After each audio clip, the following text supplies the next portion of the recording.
दोस्तों, आज की वीडियो हिंदी में, और आज जिस किताब का मैं जिक्र करूंगा वो मेरी किताब बहुत ख़ास और मेरे दिल के करीब है। और उस किताब का नाम है कितने पाकिस्तान, कमलेश्वर जी की, जो 2000 में पहला संस्करण आया और 18 महीने में इसके लगातार 5 संस्करण आए, और अभी शायद जो मेरे पास है वो 9वां संस्करण है। और अब तक ये किताब अंग्रेजी, हिंदी, उर्दू, मराठी, गुजराती, पंजाबी, ओडिया और बंगला, इन भाषाओं में उपलब्ध है। इस किताब के बारे में अमृता प्रीतम ने कहा कि सलमान रुश्दी को अगर भारतीय साहित्य जानना है तो वे कितने पाकिस्तान पढ़ लें। अमृता प्रीतम जैसे इतनी उम्दा साहित्यकार अगर ये बात कह रही है तो मेरे जैसे एक अदने पाठक के लिए तो ये किताब एक ग्रंथ की तरह है। इस किताब की खास बात यह है कि ये इसमें हिस्ट्री है, लगभग इतिहास है। और इतिहास वैसे अगर हम स्कूल में पढ़ते थे तो हमें बहुत बोरिंग लगता था। उसकी वजह मैं बता नहीं सकता कि उसकी वजह क्या थी, लेकिन वही इतिहास अगर हम इस किताब में, इस नावल के जरिए पढ़ते हैं तो वो इतना रुचिकर कैसे हो सकता है, मुझे समझ नहीं आई। इस किताब को लिखते हुए कमलेश्वर ने एक अदालत का सीन क्रिएट किया है। एक अदालत है जिसमें अदालत में जज ना बैठकर एक अदीब उस अदालत को देखता है।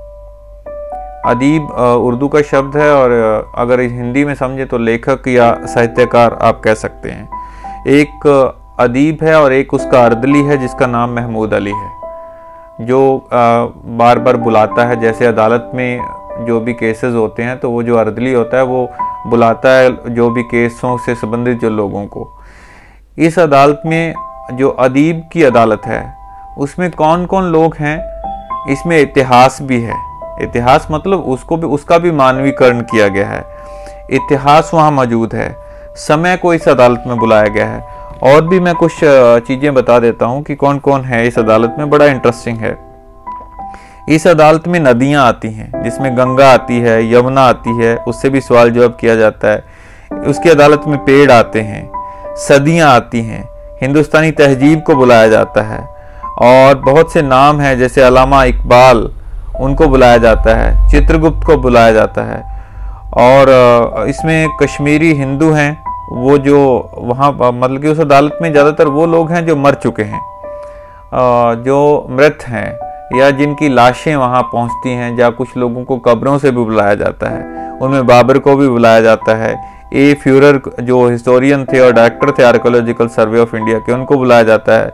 गुलबदन को बुलाया जाता है, हिटलर को बुलाया जाता है।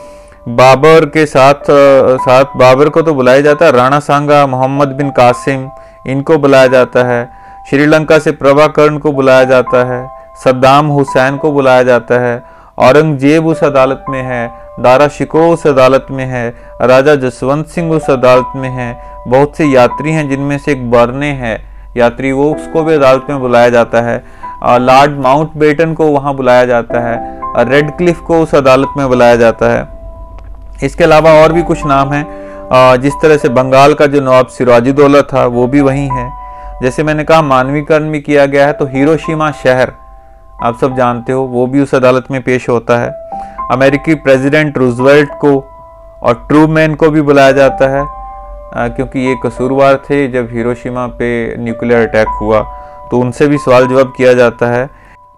इसके अलावा ओपनहाइमर, जिस पे अभी अभी फिल्म भी बनी, उस पर विवाद भी हुआ, उसको भी अदालत में बुलाया जाता है। और लिखा गया है इसमें कि जब उसने पहली बार इसका परीक्षण किया और उसके बाद वो हंस रहा था क्योंकि वो संस्कृत भाषा का ज्ञाता था, तो वो गीता का एक श्लोक है उसको पढ़ रहा था कि मैं ही ब्रह्म हूँ, मैं ही पैदा करता हूँ, मैं ही मृत्यु को देता हूँ। तो इसका भी जिक्र है। उसके बाद जो टेलर हैं वो भी हैं, बहुत से और भी वैज्ञानिकों का नाम है जिनको अदालत में बुलाया जाता है। तो बीच बीच में माइथोलॉजी का भी बहुत ज़बरदस्त तरीके से इस्तेमाल किया गया है। माइथोलॉजी को भी इस तरीके से जोड़ा गया है। इसमें इसका जो नाम है कितने पाकिस्तान, ये सिंबॉलिक है। ऐसा लगता है कि जैसे पाकिस्तान पर ही केंद्रित होगा, पर ये पाकिस्तान पे केंद्रित ना होके पूरे विश्व में जहाँ जहाँ पाकिस्तान है। पाकिस्तान का मतलब जैसे 47 में एक मजहब या धर्म को लेके बहुत बड़ा कत्लेआम हुआ, बहुत से लोगों को मारा गया। ये कत्लेआम सिर्फ हमारे यहाँ नहीं हुआ, इसको पढ़ने के बाद पता चलता है कि पूरे विश्व में कितने ऐसे पाकिस्तान हैं, मतलब कितने लोगों को धर्म या मजहब के नाम पे मारा गया है या मारा जा रहा है। तो इस किताब में 4 टाइमलाइन हैं जो मुख्य रूप से, पहली 1657, दूसरी 1757, फिर 1857 और फिर 1947, और 4 ही कहानियां हैं, वो मैं बाद में बताऊंगा, पहले टाइमलाइन का बताता हूँ। 1657 में जब जो सम्राट था या मुगल जो शहंशाह था उस टाइम शाहजहां, उसके बेटों में एक युद्ध चल रहा था गद्दी को लेकर। उनके बेटे आपको जानते हो, औरंगजेब थे, दारा शिकोह था, शुजा था या मुराद था, 4 बेटे थे। तो दारा शिकोह को सबसे ज़्यादा लोग पसंद करते थे, वो इसलिए भी कि वो सभी मजहबों को एक मानता था, वो एक जैसा आदर करता था। उसने बहुत से संस्कृत और जो वैदिक ग्रंथ थे उनका उर्दू में अनुवाद किया। जो काम अकबर ने अधूरा छोड़ दिया था वो दारा शिकोह प्रयास कर रहा था कि यहाँ हिंदुस्तान में एक नई तहजीब पैदा की जाए जिसमें सब लोग, सभी धर्मों के लोग प्यार से, मोहब्बत से एक साथ रहें। लेकिन औरंगजेब ने पूरे खेल को ही बदल दिया। उसने धर्म का पहली बार इस्तेमाल किया गद्दी को प्राप्त करने के लिए। मौलवियों से फतवा जारी करवाया, दारा शिकोह को कहा गया कि ये हिंदू प्रस्त हो गया है, और उसके बाद उसको वहाँ से युद्ध में हराकर वहाँ से भगा दिया गया। और दारा शिकोह दर दर भटकता रहा, और बहुत से हिंदू राजाओं का जिक्र है इस किताब में जिन्होंने उसके साथ धोखा किया, जिसमें जयपुर के राजे का भी जिक्र है, जोधपुर के राजा का भी इसमें जिक्र आता है। उसके बाद वो भागता भागता आखिर में उसको मौत के घाट उतार दिया गया, दारा शिकोह को। और सिर्फ दारा शिकोह ही नहीं मरा, हमारे वो सपने भी मरे जो इस मुल्क की एक नई तहजीब जो बनने की तरफ अग्रसर थे, वो सारे सपने उसी के साथ मर गए। 1657 के बाद सीधा 1757 की बात हम करते हैं, जो प्लासी का युद्ध हुआ, जब ये अंग्रेज व्यापारी बन के आए और पहली बार इन्होंने जो मुगल शहंशाह थे उससे कुछ, सूरत की जो बंदरगाह थी वहाँ कुछ व्यापार के लिए परमिशन ली, और उसके बाद धीरे धीरे बंगाल के नवाब सिराजुद्दौला, इन्होंने वैश्यों का भी इस्तेमाल किया मीर कासिम का दिल जीतने के लिए, और मीर कासिम को कुछ न कुछ लालच देकर सिराजुद्दौला का हराया। उसके बाद फिर पूरे भारत पे कब्जा कर लिया, और सिर्फ कब्जा ही नहीं किया, जो दारा शिकोह जो तहजीब जो बनाना चाहता था, लोगों को जोड़ना चाहता था, उसी तहजीब को टुकड़े टुकड़े अंग्रेजों ने किए। कैसे उन्होंने इतिहास के साथ खिलवाड़ किया, इसमें अयोध्या का भी जिक्र है, बाबरी मस्जिद का जो किस्सा आप सब जानते हो। उसके पीछे अंग्रेजों की क्या चाल थी, उसके लिए अगर आप जानना चाहते हो तो इस किताब में बहुत शानदार तरीके से, ये सिर्फ फिक्शन लिखने को कह देते हैं कि फिक्शन बेस्ड है, लेकिन इसमें बहुत से ऐसे ऐतिहासिक तथ्यों को दिया गया है। और जैसा मैंने बताया था कि अदालत है, उस अदालत में इतिहासकारों को बुला के उनसे सवाल जवाब भी किए गए हैं, तो उस पर बहुत शानदार लिखा गया है कि वो बाबरी मस्जिद असल में किसने गिराई थी या बनवाई किसने थी, वो मंदिर को तोड़ा गया था। इसके लिए बाबर को भी अदालत में बुलाया जाता था, और बाबर के साथ जो सवाल जवाब हैं वो बहुत ही इंटरेस्टिंग है। अदीब किस तरीके से उनसे सवाल करता है और बाबर किस तरह से उसको जवाब देता है। और इसके बाद है 1947, 1657, 1757, 1857 में जो पहला अंग्रेज़ों की नज़र में गदर था और हमारी नज़र में एक अपने आज़ादी के लिए जो पहली जंग थी, उसमें किस तरह बहादुर शाह जफ़र जो दिल्ली में थे उनको लीडर बना दिया जाता है, और मेरठ या आसपास के इलाकों से लोग अंग्रेज़ों के खिलाफ खड़े होकर आते हैं और उनको अपना लीडर घोषित करते हैं। और बाद में किस तरह से अंग्रेज़ इस पूरे विद्रोह को कुचल देते हैं और बहादुर शाह जफ़र को रंगून भेज दिया जाता है कैद करने के बाद, वो भी पूरा किस्सा है। और बहादुर शाह जफ़र ने इस पूरे पे क्या अपनी प्रतिक्रिया दी, वो भी अदालत में पेश होते हैं।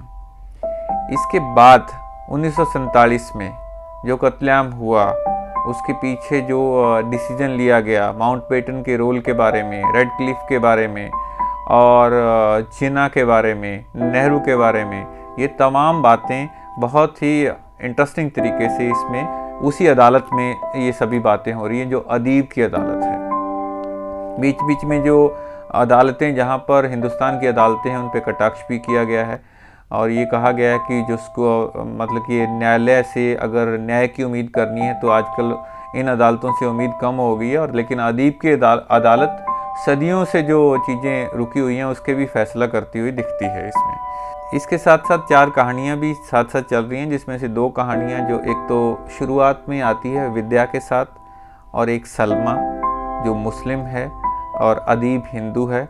उन कहानियों को पढ़ते हुए ऐसा लगता है कि ये कहीं ना कहीं ये इस किताब में कुछ ऑटोबायोग्राफिकल एलिमेंट हैं, जो अदीब के खुद निजी ज़िंदगी के किस्से लगते हैं, वो भी बहुत रुचिकर हैं। और 2 कहानियाँ और हैं, जिसमें से एक बहुत मार्मिक कहानी सुरजीत कौर की है, जो पार्टीशन के समय अपने छोटे बच्चे को अफीम चटाकर वहाँ से निकलती है, और अफीम उसको इसलिए चटाती है कि ताकि इसको नींद आई रहे, वो नींद में रहे, और वो खुद तैयार होती है सोने के और आभूषण पहनती है, और ये सोचती है कि रास्ते में अगर कोई उसे पकड़ लेगा तो सबसे पहले आभूषण लूटेगा, लेकिन उसका बेटा बच जाएगा।